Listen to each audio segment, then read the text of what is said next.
حدیث کے اندر آتا ہے قیامت کے دن ایک آواز لگانے والا آواز لگائے گا اللہ کی طرف سے کہ اے امت محمد صلی اللہ علیہ وسلم، میرا جو کچھ تمہاری طرف تھا اس کو تو کر دیا میں نے معاف، اب تمہارے آپس میں ایک دوسرے کے حقوق رہ گئے، تم آپس میں ایک دوسرے کو اگر معاف کر دو تو جنت میں چلے جاؤ۔ حقوق العباد بندے نہیں معاف کرنے ہیں، اس لیے اس کا زیادہ احتیاط کرنے کی ضرورت ہے۔ ایک حدیث کے اندر آتا ہے، ابو ہریرہ رضی اللہ عنہ سے روایت ہے، نبی علیہ السلام نے فرمایا کہ جس کے ذمے کسی مسلمان یا انسان،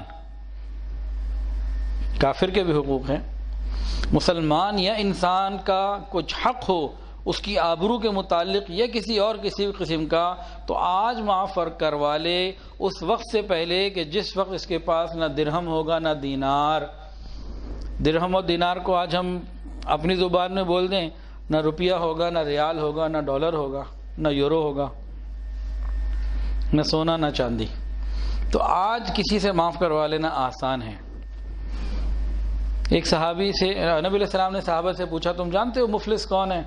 مفلس کسے کہتے ہیں؟ قلاش، جس کے پاس کچھ نہ ہو۔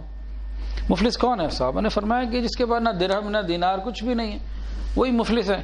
نبی علیہ السلام نے فرمایا کہ حقیقت میں میری امت کا مفلس وہ ہے جو قیامت کے دن اس حال میں آئے گا کہ اس کے بعد بڑے بڑے اعمال ہوں گے، نمازیں بھی ہوں گی، زکوٰۃ بھی ہوگی، عمرہ بھی اس نے ادا کیا ہوگا، حج بھی ادا کیا ہوگا، روزے بھی رکھے ہوں گے، بڑے بڑے اعمال اس نے کیے ہوئے ہوں گے، لیکن اس حال میں وہ آئے گا کہ کسی کو گالی دی ہوگی، کسی کا دل دکھایا ہوگا، کسی کو برا بھلا کہا ہوگا، کسی کا مال کھایا ہوگا، کسی پہ تہمت لگائی ہوگی، کسی کو ناحق قتل کیا ہوگا۔ اس حال میں وہ کھڑا ہوگا، اعمال تو بہت بڑے ہوں گے اس کے پاس۔ کیا کیا جائے گا؟ حقوق والے آ جائیں گے حق مانگنے کے لیے۔ اب وہاں تو نہ یہ پراپرٹی واپس کر سکتا، نہ معافی کی کوئی گنجائش رہی، اب اس کی نیکیاں ان کے حقوق کے برابر تقسیم کرتی جائیں گی۔ وہ پہاڑوں جتنے اعمال سارے دوسرے لے جائیں گے۔ یہ پورے کا پورا عمرہ اگر ہم نے کسی کو برا بھلا کہہ دیا ہے نا، اس کا دل دکھ گیا، تو ہم نے تو اتنا وقت لگایا، پیسہ لگایا، ایک ہی کوئی آدمی لے جائے گا، وہ نہیں چھوڑے گا۔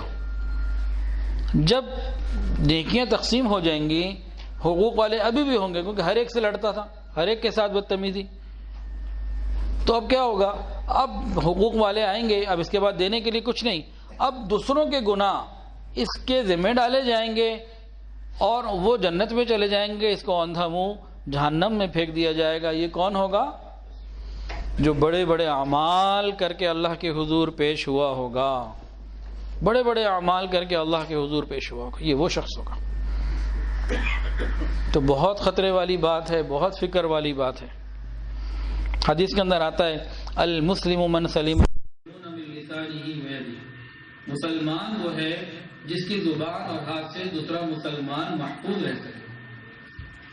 المسلم من سلم المسلمون من لسانه ویده، مسلمان وہ ہے جس کی زبان اور ہاتھ سے دوسرا مسلمان محفوظ ہے۔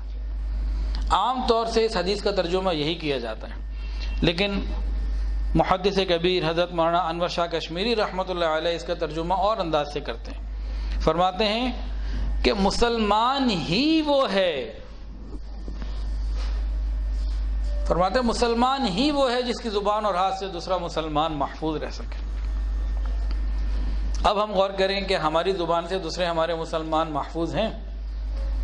مثلا بیوی، بچے، بہن بھائی، والدین، اولاد، پڑوسی، ملازم، کاروباری تعلق جن سے ہے، رشتہ داروں کا تعلق۔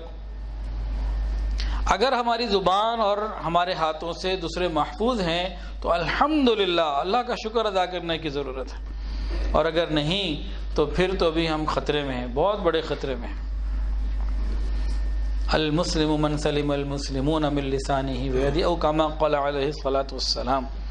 ویسے تو سر پہ پگڑی بھی ہوگی، ٹوپی بھی ہوگی، چہرے پہ داڑھی بھی ہوگی، ٹخنے بھی ننگے ہوں گے، لیکن ان حضرت صاحب کے غصے کے اوقات ان کے گھر میں جب دیکھے جائیں نا، اس وقت پتہ لگے گا کہ کیا ہے۔ جیسا غصہ چڑھا ہوا ہو اور مزاج کے خلاف کوئی بات گھر میں ہو گئی ہو، کسی نے بھی کر دی ہو، چاہے بیوی نے کر دی ہو، کسی نے کر دی ہو، اس وقت کیا ہوتا ہے؟ یا ایک کاروباری آدمی ہے، دکان پہ بیٹھا ہوا ہے، کسٹمر آیا، پیسے اس نے دیے، چیز لی اور چلا گیا، بڑے مسکرا کے محبت سے ملے، سب کچھ ٹھیک ہوا، 4 دن بعد واپس آ گیا کہ جی مجھے واپس کرنی ہے یہ۔ اب دیکھیں تیور کہاں جاتے ہیں۔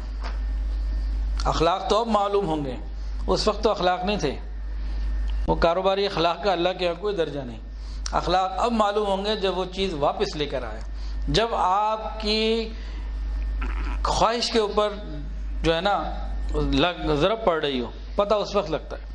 اب ایسے ہم سب بیٹھے ہوئے نا، میں بڑے مزے سے بڑا خوش ہوں، اتنے دن حضرت جی کے ساتھ گزارے ہیں، طبیعت میں بڑی بشاشت ہے، بہت مزہ ہے، عمرے کے مزے اپنی جگہ تھے، تو یہ ساتھ نور علی نور ہو گیا۔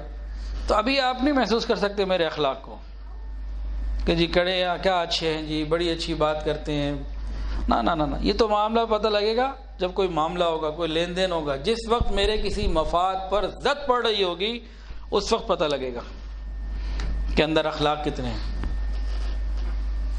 یہ معاملہ کر کے پتہ لگتا ہے، سفر کر کے پتہ لگتا ہے۔ تو ہم اپنے آپ کو بہتر کریں۔